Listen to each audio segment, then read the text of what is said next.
For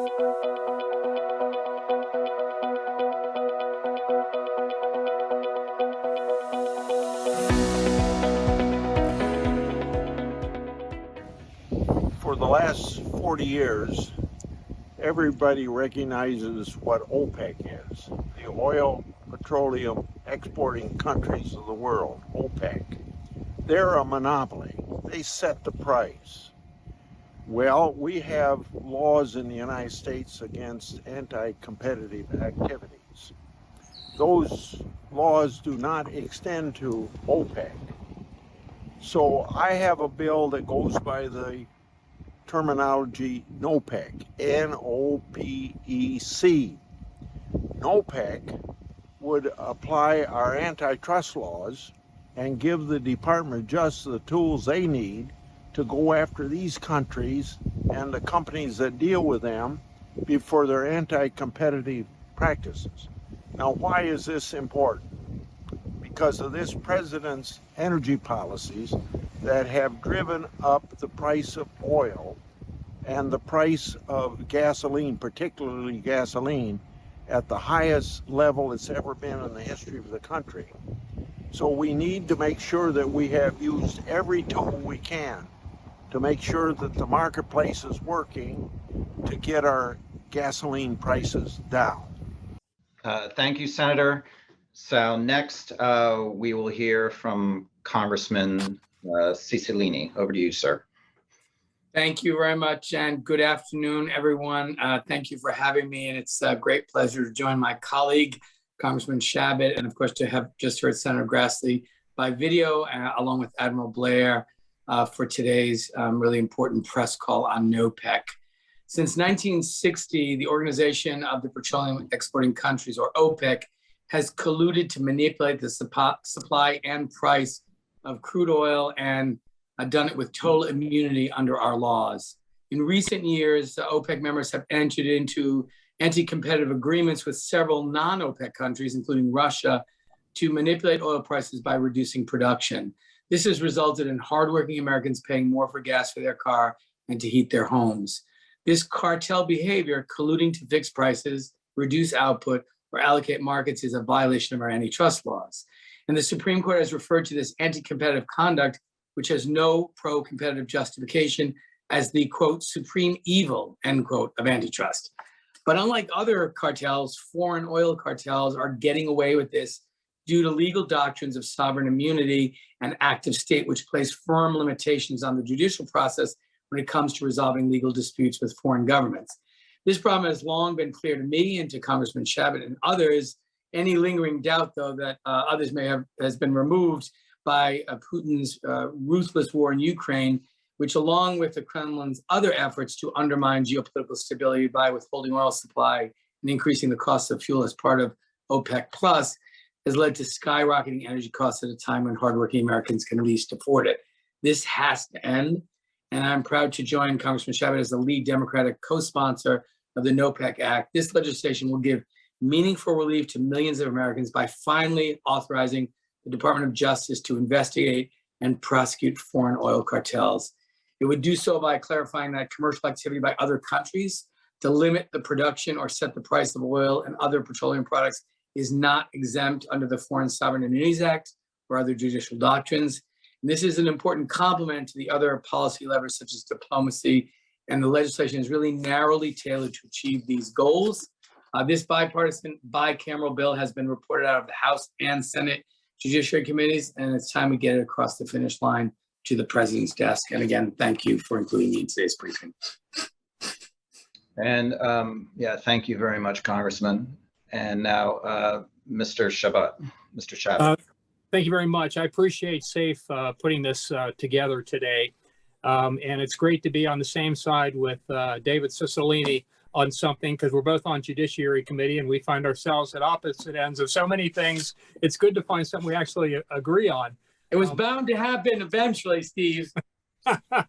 It only took us a dozen years, but no, we've been in agreement. I think we voted on the gun safety legislation on the floor the other day. We were on the same time, which was pretty unusual. I thought we actually had a reasonable piece of legislation there rather than the way it started out, which I found out was pretty extreme, but we got the sweet spot, I thought.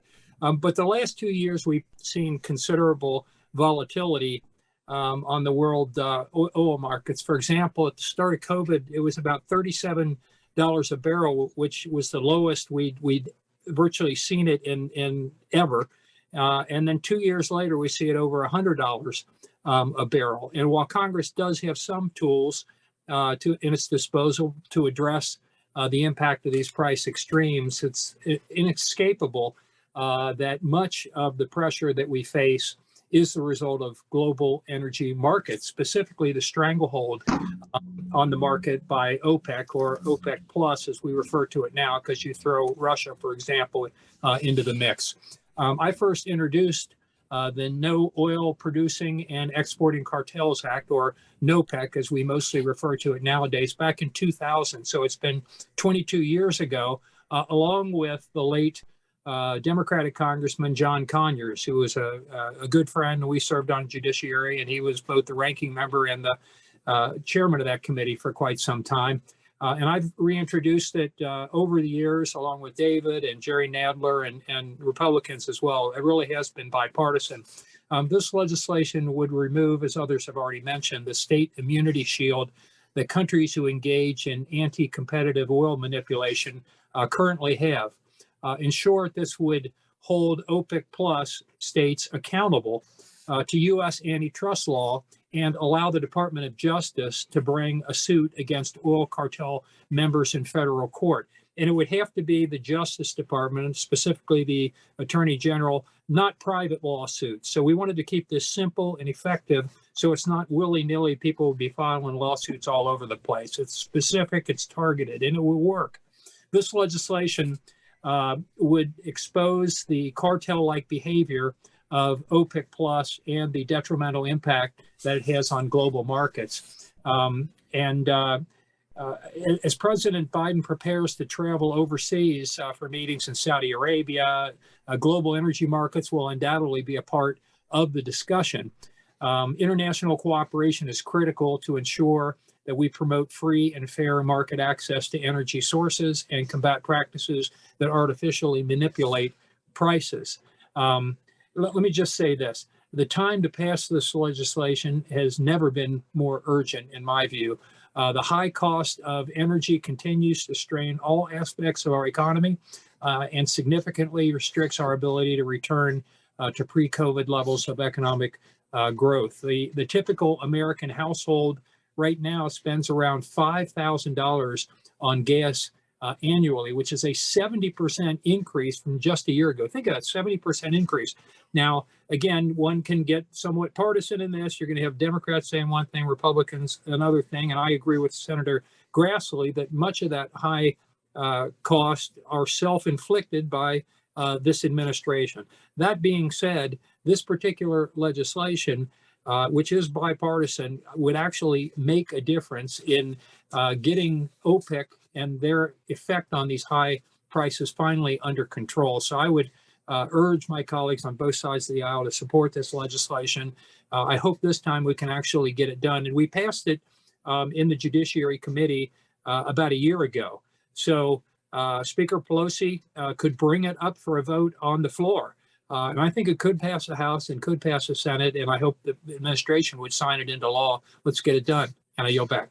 Robbie, fittingly enough, in a form of transportation, over to you. I am in a great American-built electric vehicle, the Ford Mustang E. So thankfully, I didn't have to deal with those terrible gas prices as I was driving here that other Americans and businesses have had to cope with. And we're big supporters of NOPEC. Since we started the organization 20 years ago to end oil dependence and enhance the economic and national security of the United States. Really, we can blame many people for these high prices, of course, but there's really only one party that has the oil and spare capacity and have always told us that they would be the great market managers, which, as you heard before, is just an illegal cartel.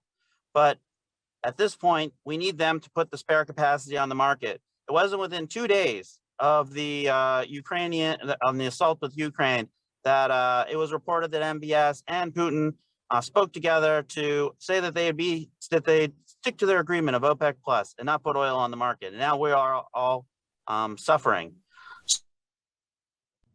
to get this of these barrels on the market. And this type of legislation, NOPEC, will not only deal with the cartel itself, but also be an arrow in the quiver of any administration, and this administration, especially as the president is about to go to Saudi Arabia. This could enhance the oil market by over 2 million barrels, and no one could do that at this time except for OPEC members. And Saudi Arabia over successive months could probably do much more based on investments that they could make. I would just say that it is time for OPEC, for NOPEC. So I say yes to NOPEC and no to OPEC. There's no reason it shouldn't, as you heard. It's passed before. It's now it's passed the House and the Senate Judiciary Committees. It should make it to the floor and give the president the tools he needs, hopefully to force Saudi Arabia to both put more oil on the market and then allow our government to stop this cartel. Finally, Admiral Blair, I should add, in addition to his distinguished military career and as being head of Director of National Intelligence, is also chairman of the board for SAFE. Admiral. So good afternoon, everyone. And first, I'd like to pay tribute to Representatives Cicilline and Chabot and to Senator Grassley for their persistence in this lonely quest. I know they've been although it is a bipartisan issue, it is important to America. It's been tough, and I'll talk a little bit about why it hasn't been successful. Why, for example, President George W. Bush did not sign the legislation in the closing days of the Congress, even after it had been passed by both houses. So let me give a little bit of quick historical background. Back in 1946, President Roosevelt and Saudi King Ibn Saud met famously in Saudi Arabia and came to a basic agreement between the two countries that the United States would provide the ultimate defense for Saudi Arabia, and Saudi Arabia in turn would pump the oil on a responsible basis to keep the world economy humming. That was the basic deal that lasted until fairly recently. It wasn't written down, but it was understood by both sides. And both sides, Saudi and the United States, operated as you do in an alliance, which is not written down, which is not legalistic. You both took actions to carry out your responsibilities, and when you had problems, you talked quietly to the other side, and that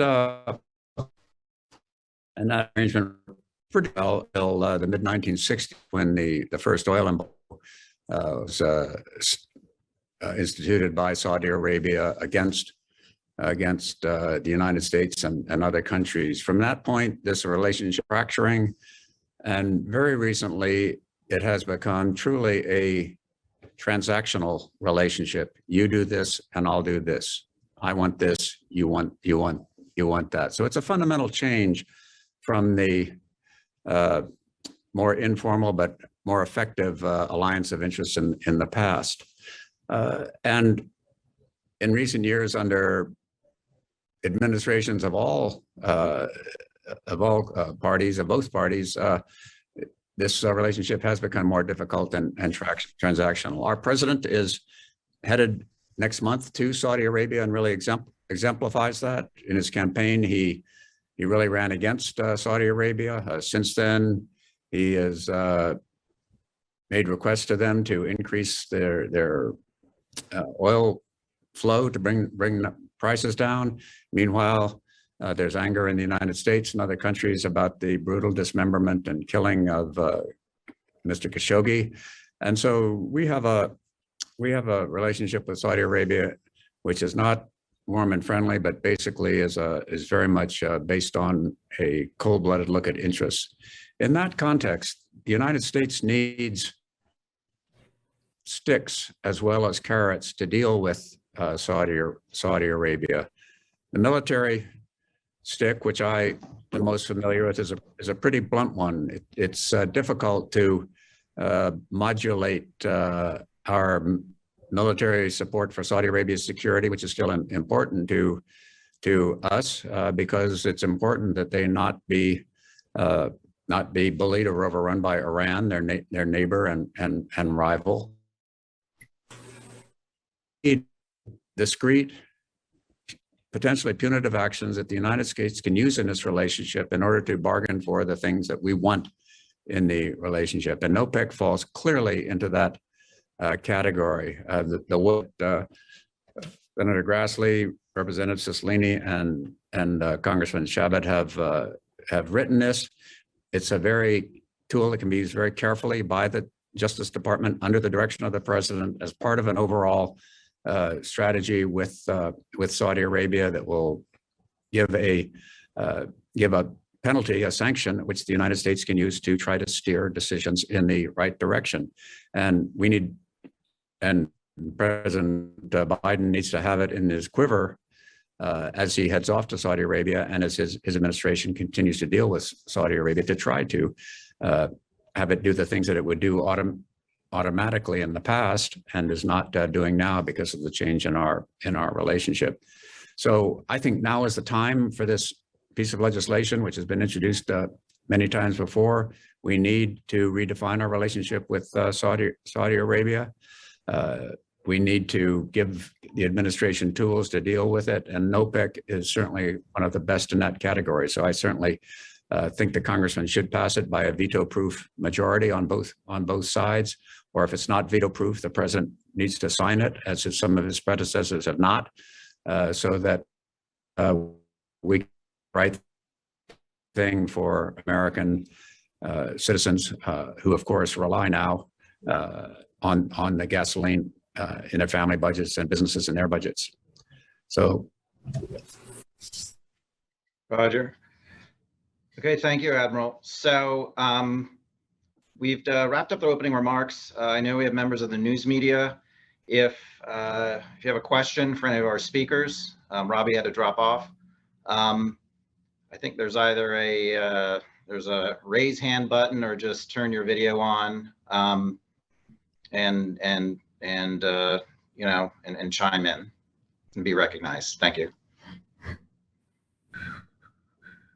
Dan DeLuce here. If I could ask a question. Sure. You've laid out the case for this. What has been the reluctance or the skepticism to pursuing this and carrying this out? What are the arguments you meet from people who aren't ready to back this? So is this for all our speakers or to the members? Whoever wants to take a crack. Sure. I'm happy to take a crack. I think there has been some concern expressed that this might impose some limitation on the ability of the president or the administration to engage robustly in diplomatic efforts unrelated to this issue. The response to that is that this is a tool available to the administration, to the Department of Justice. It's not a requirement that they begin any investigation or any formal action, but it just is one of the tools that would be available to discourage this collusive behavior that's produced tremendous price fixing and very high prices at the pump. So I think this will be, a decision made by administration in conjunction with a set of other responsibilities, diplomatic objectives, and world events and the geopolitical considerations that they always have to make. But to allow this cartel to simply avoid significant antitrust enforcement simply because they're a foreign country, and the behavior at the core of this is exactly what our antitrust laws are intended to prevent, this sort of collusion that results in exorbitant prices, seems really unfair. So I think that's the only argument I've ever heard. I don't think it's a particularly good one, but that's the only thing I've heard. Steve has been at this longer than I have, so he may have some other things that he's heard. Yeah, well, what I've also heard, on top of what Dave already mentioned, was that the oil companies don't like it. And they successfully lobby members of Congress, particularly in some of our southern states, some of my colleagues that I agree with on a lot of issues, that on this one I disagree with them.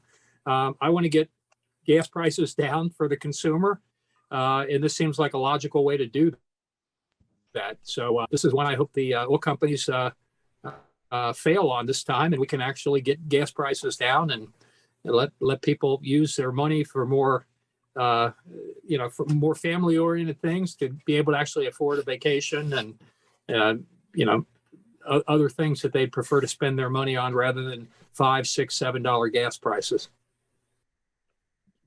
Just to follow up, given the climate now in Congress and the frustration and the anger that directed at the Saudis in particular, do you think that the political climate is more conducive now to supporting something like this compared to maybe 20 years ago? Or?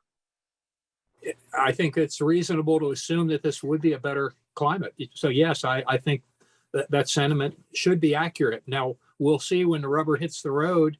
Hopefully, I hope Speaker Pelosi will bring this up for a vote. Let's go ahead and do it. And I don't have a lot of pull with the Biden administration, but I know they consult with David all the time on what they should do. So what do you think?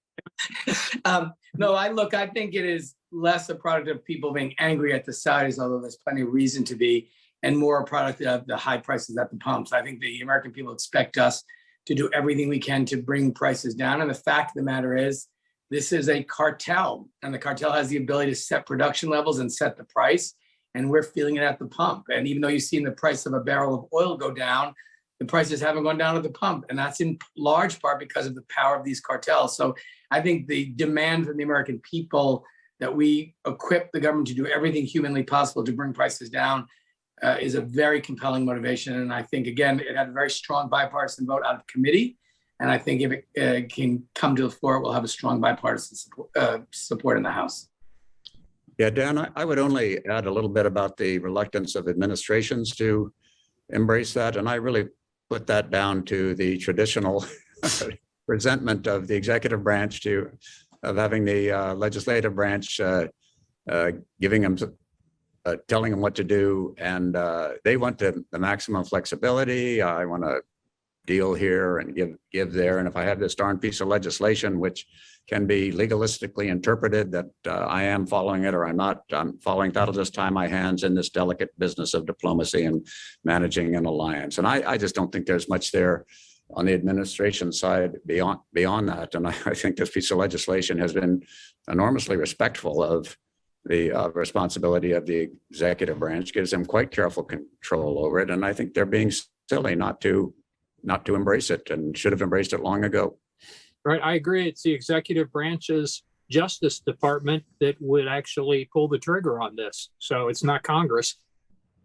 We pass the legislation; they would be the ones to carry it out. So I agree that has been one of their concerns, but I don't think it's a legitimate concern. No. Okay. Any further questions from the press? Just go ahead and unmute and start. I had a question for Representative Chabot. I know obviously you've been trying to get this passed for a long time, for over 20 years. Yep. Has this legislation changed in that time? And if so, how?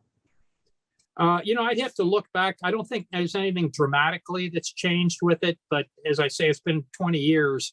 And I'd have to check with my staff to see if, David, do you know by any chance anything recent? Yeah, I don't. I mean, at least in the 12 years I've been there, it hasn't changed. So I think it's been basically the same piece of legislation. Any further questions? Okay, good. We're right at about 3:30. Want to be respectful of everyone's time. Yes, and I just want to say, the final question is, where in America is the oldest 4th of July celebration? Bristol, Rhode Island. So everyone have Got it, my district.